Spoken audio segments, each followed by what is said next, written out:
What if there was a Pokemon region based in the Caribbean islands? What's up, y'all? Today we're going to be exploring through the Pokedex of a fan-made project called Pokemon Mind, Body, and Soul. This hypothetical game takes place in the Caribon region, a region inspired by Mexico as well as the Caribbean islands, specifically Haiti, Cuba, the Dominican Republic, and Puerto Rico. And with an inspiration that diverse, it should be no surprise that this region ended up being incredibly unique and incredibly expansive. Like, there are literally over 200 Pokemon that are a part of it so far. And we're only looking at 95 of them today, but that's still a lot to go over, so we should probably stop wasting time. But before we get started, of course, I want to give a big shout out to the creator of this region. You can find him on Instagram at Caribon Region. Definitely go check him out to see the rest of this Pokedex and to support them because they're just awesome. And if you end up liking today's video, make sure to hit the like button and subscribe if you want to see more Pokemon fan art videos because I'm posting new ones all the time. But without further ado, let's explore the Caribon region. So anytime you boot up a new Pokemon game, the first thing you want to know is what do the starter Pokemon look like, and these are the 3 starter Pokemon of the Caribon region, and I gotta say right out of the gate, they are incredibly unique. Let's start by taking a look at the grass type starter, whose name is Rapungai, the anxious Pokemon. So this Pokemon is based off bioluminescent mushrooms, which is a really cool theme because in the fan-made game, it would be constantly glowing no matter where you took it, which might mean you wouldn't have to use flash in a cave, which would be super useful. It evolves into Lazoom, the nerdy Pokemon, and let me tell you, that name is absolutely perfect because this Pokemon looks like a straight up dork. Look at this thing. It's got a built-in bow tie. There's something so likable about it though. It literally looks like it's about to ask the opponent permission to attack it. Like,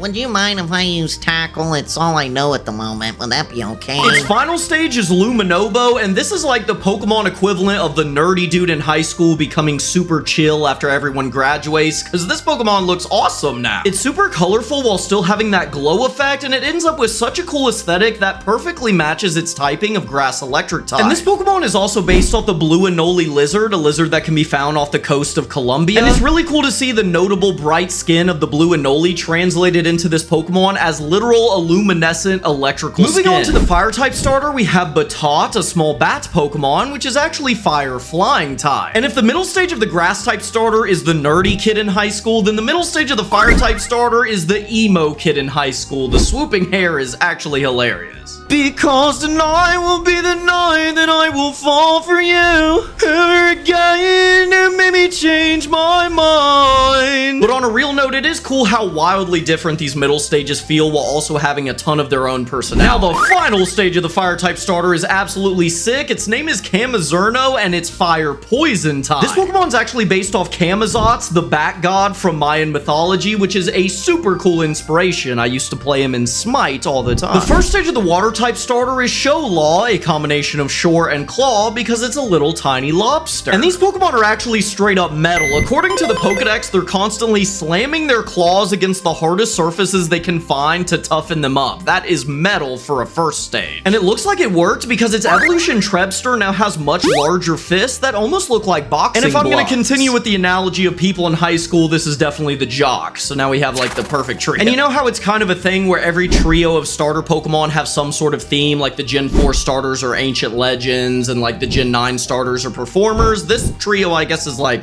high schoolers? I don't know. And of course, we all know the jock in high school ends up going into the military, so it should be no surprise that the final stage is water steel type and based off a Navy admiral. And this Pokemon is actually super heroic because apparently it's known to save smaller, weaker Pokemon that live at the bottom of the ocean when they're attacked by stronger threats, which makes me like it even more. Next up, we have the first stage of the early route bird in the region. Its name is Nawkick, the plague Pokemon, and I think right out of the gate you can tell it's based off a plague doctor with that thing in its face. And according to the Pokedex, it's actually well known for a distinctive call that it makes, so apparently it produces some sort of super creepy sound when it's hunted. Its middle stage, Wineth, just kind of gets a bit larger. It's like a standard early route bird middle stage. But according to the Pokedex, its eyes glow with otherworldly light. It is said that its eyes reflect the souls of departed Pokemon, so maybe it's not all that normal. Low-key grim. And the Patu bird is an incredibly creepy looking creature that lives in South America, and it is the perfect inspiration for a ghost type because not only is it super good at camouflaging at night. It's also, again, super creepy looking. Next up, we have the first stage of the early route bug for the region. Its name is Caribon, and it's bug water type because it's actually based off foam, which is why it has this puffy white appearance. Its middle stage is Baboon, a bubble cocoon, which has a really elegant look to it. It looks like a very expensive vase. And its final stage is Roplash, a Pokemon based off the Ropalossula butterfly, hard name to say, but it's known for its bright blue wings, which are translated into this Pokemon beautifully. And these wings actually serve a really important purpose for the Pokemon because they use it to confuse the enemy with their beauty and blue color, but they also use them to ride on waves, so these Pokemon can fly and surf, which is pretty cool. Now, this region also has sort of the Gen 1 thing going on where they have 2 early route bugs. This is the other one, and the first thing you'll notice is that it's bug dragon type, which is amazing. Because not only is that typing super cool, it does not exist in real Pokemon right now, so if this game came out, this would be the very first one ever. And its middle stage is very interesting. Its name is Dracosis, which is a combination of draconic and metamorphosis because it's like a draconic cocoon, which sounds very weird, but it definitely works. And I really like this final stage. Its name is Drantis, kind of reminds me of Scyther because they're both mantises, but this one's based off the spiny flower mantis, which is an incredibly beautiful insect. Like, seriously, Pokemon, if you're looking to make a bug dragon type, this is the perfect inspiration because just look at the color palette of the real life insect. That is just screaming dragon type. Now, this region also has a lot of really good regional variants that I'm going to be throwing in here as well. This is a regional Drowsy that is actually pure fighting type. And I feel like this would be cool to see because Drowsy is a kind of forgettable Pokemon. I feel like nobody ever talks about Drowsy anymore, so a regional variant would be nice to see. Here's the Caribon and Hypno. It's still pure fighting type, and these Pokemon are actually based off Shaolin monks, which is a crazy inspiration for Hypno that's just so random. And it actually has a third brand new evolution. Its name is so funny. Its name is just straight knockout. It is going to knock you out. It's in its name. You're done.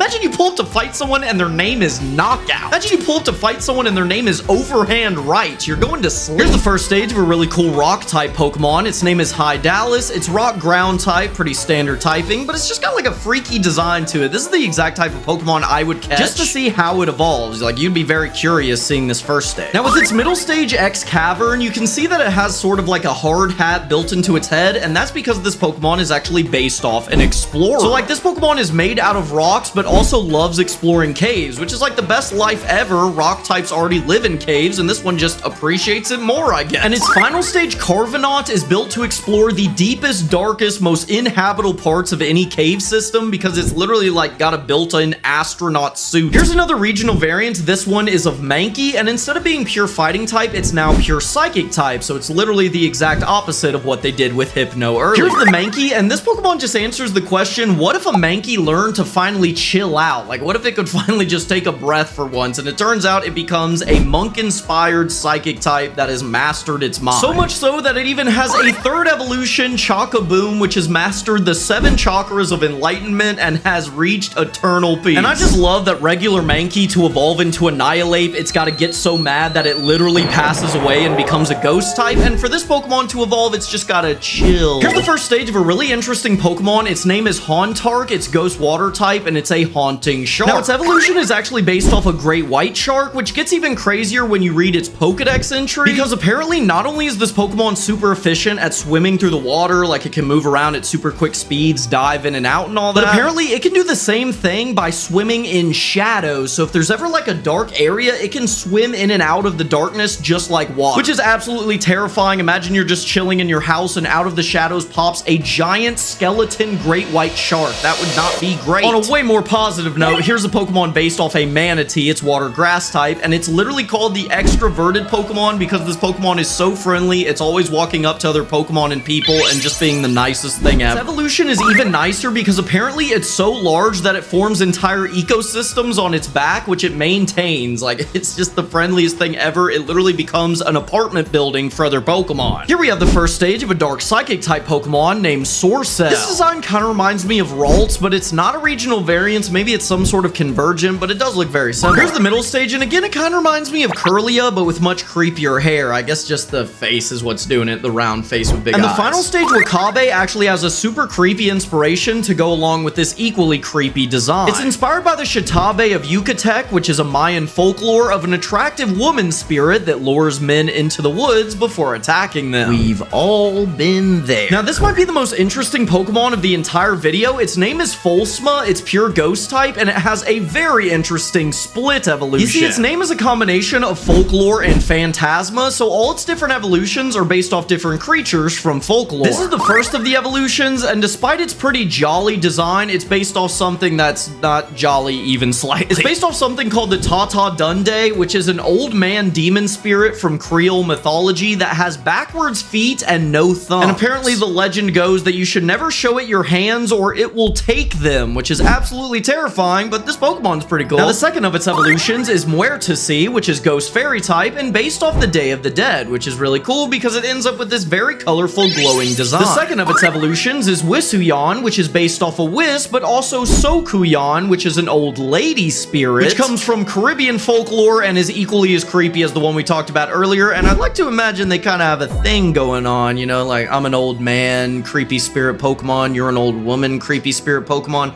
What's a guy got to do to get the digits, you know? Moving on, we have Crocole, which is Fire Rock type, and it's a coal-inspired crocodile. And I'm a sucker for these types of designs, just Pokemon that look pretty close to real-life animals, but with like a rocky aesthetic. I catch these types of Pokemon every single time. And its evolution, Magmadile, is again super cool. This lava texture skin with this rocky armor. It's just sick, man. I catch these Pokemon again every time. Here's a Pokemon that's a one stage, so it doesn't evolve. It's Dark Fairy type, and its name is Ivucabra because it's based off the Chupacabra from Puerto Rican mythology. But to me, honestly, it kind of looks like an Ultra Beast because it's got such a strange design. This looks like nothing else. Here's the first stage of a snake Pokemon, which is Poison Ghost type and based off voodoo magic, which is really cool. You can also see its like skin is shedding away at the end of its tail and turning into this ghostly aura. And I feel like that's such a cool theme for a Pokemon, a ghost type whose skin is shedding away as a snake. That makes all the sense in the world. Its evolution, Hexpur, is now much larger and has a more intricate design. You see its skin is like folding up into these scales at the end of its tail now, and it's got these soul orbs floating around it. And it's also based off the Fer-de-Lance Pit Viper, a snake that can be found across Central America. Basilisk is a dragon fighting type Pokemon based off a Basilisk, and I really like this intricate headpiece it has with these multicolored feathers. And its evolution, Bassawar, takes that headpiece to the next level. It's now much larger because it's based off a Mayan warrior, which is a awesome inspiration, especially for a dragon fighting type. Forget about it. This is the coolest Pokemon ever. Like, who's stopping you when you have the Mayan warrior dragon fighting type Pokemon? Nobody. Here we have another Pokemon that doesn't evolve. Its name is Growbrew. It's a grouper brute. And this Pokemon reminds me of Basculin, just like a one-stage fish Pokemon with a lot of angst. Here's another dragon type, this time dragon steel type, named Barbale, and this Pokemon has a very interesting aesthetic. It looks sharp in every single part of its body except the nose. Like, there are so many points on this Pokemon. I'm literally about to count them. 1, 2, 3, 4, 5, 6, 7, 47, 48, 49, 50.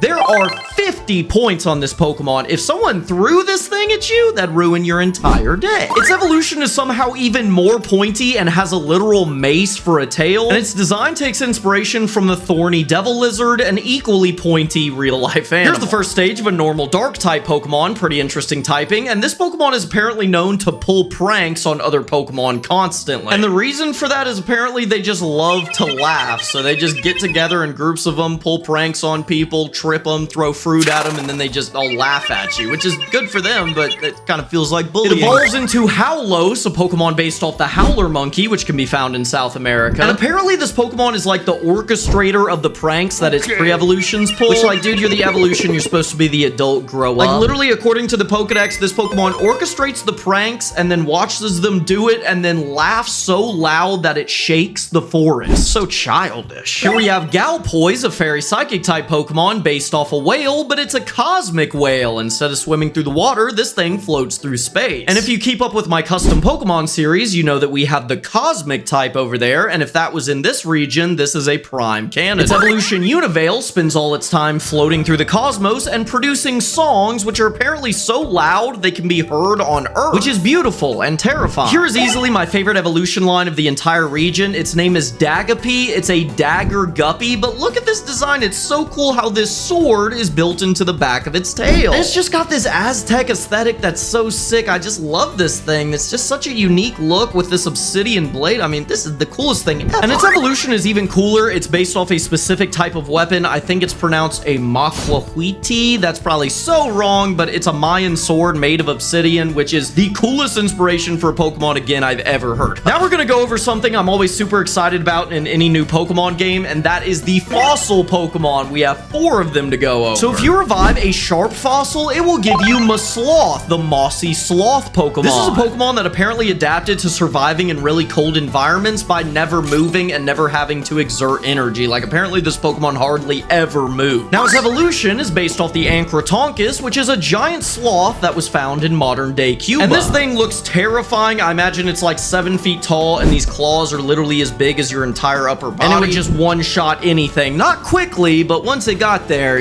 you were done. Now, if you revive a Fang fossil, it will give you Kitlit, which is a rock electric type Pokemon based off a saber-toothed tiger. Now, its evolution Saberino is much larger and the complete opposite of the sloth in terms of speed. Apparently, this thing is one of the fastest Pokemon ever. Now, I know we kind of glossed over the fact that it's rock electric type, but that's actually really cool. It's never been on a fossil before, and it makes for an incredible design aesthetic, especially these Thunderbolt glowing teeth. That is so cool. If you revive a Beak fossil, you will get Walloon, which is rock ghost type. Apparently, this Pokemon is known for never having any friends and living in complete isolation from the very moment it's born to the moment it passes away.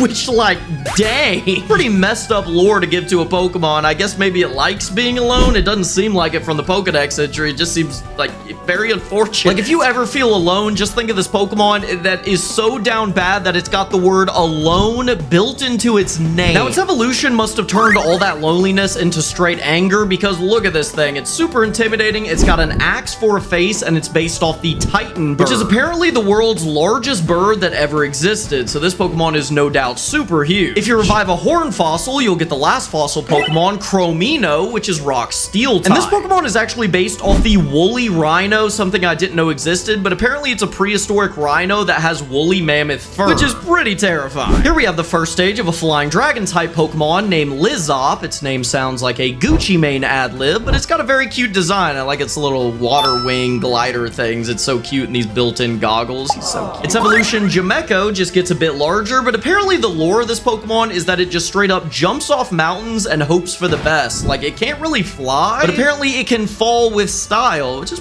good enough, I guess. But its final stage, Draclyde, apparently got so good at gliding that it basically can fly. Like, apparently it can stay airborne just gliding on the wind for hours. Now, this Pokemon is giving the Manatee Pokemon from earlier a run for its money on cuteness, because look at this little tapir Pokemon. It's normal ground type, and it's got like a vacuum built into its nose. And that's how it eats. It just puts that vacuum nose on the ground and just sucks up nutrients from the soil. Like, that's so adorable. And then it disposes all like the dirt that it doesn't use off the side of its body. Again, just adorable. And its evolution, Tapavac, has the same theme where it's got this vacuum nose to suck up dirt, but apparently now its main way of attacking is spraying that dirt back out at opponents. Here's the first stage of a water electric type. Its name is Tentibulb, based off tentacles, and Light Bulb because it's got a literal light bulb built into the back of its body. Evolution, Rawquid, is now much larger, and apparently it's not a very aggressive Pokemon, but the Pokedex says when it's attacked, it shines its light super bright to disorient the enemy and run away. But this evolution is not running away. Kraken, the deep sea Pokemon, and this thing is incredibly intimidating. It's of course based off a Kraken, but not only does it attack you with its giant tentacles, if any of these barbs stab into you, it's injecting you with electricity like you've never seen. Here we have Cricave, a rock dark type Pokemon that kind of reminds me of Snorunt with the body shape, but it's a lot different because it's a cave instead of being based off a teepee. And its evolution is absolutely ginormous. Apparently it's so large that you can enter inside of it and never even know that it's a Pokemon, which I can definitely see being part of the storyline of a fan-made game. Like, imagine you just enter an area, everything's going normal, maybe there's a boss fight or something, and then the whole place starts shaking and you realize the entire dungeon has been a Pokemon that you now have to fight. That would be insane. Alright, y'all, that's gonna do it for today's video. It was super fun exploring the Caribon region. If you want to see more of it, make sure to go check out the artist on Instagram because there are a lot more Pokemon to see. And if you like this video and want to see more like it, make sure to hit the like button and subscribe before you go because I'll be posting a bunch more videos where we explore fan-made regions inspired from places all across the world. It's gonna be super fun. Let me know in the comments what region you would want to see next, like what area of the world you'd want to see a region inspired by, and we'll look at that in the next episode. But until then, peace.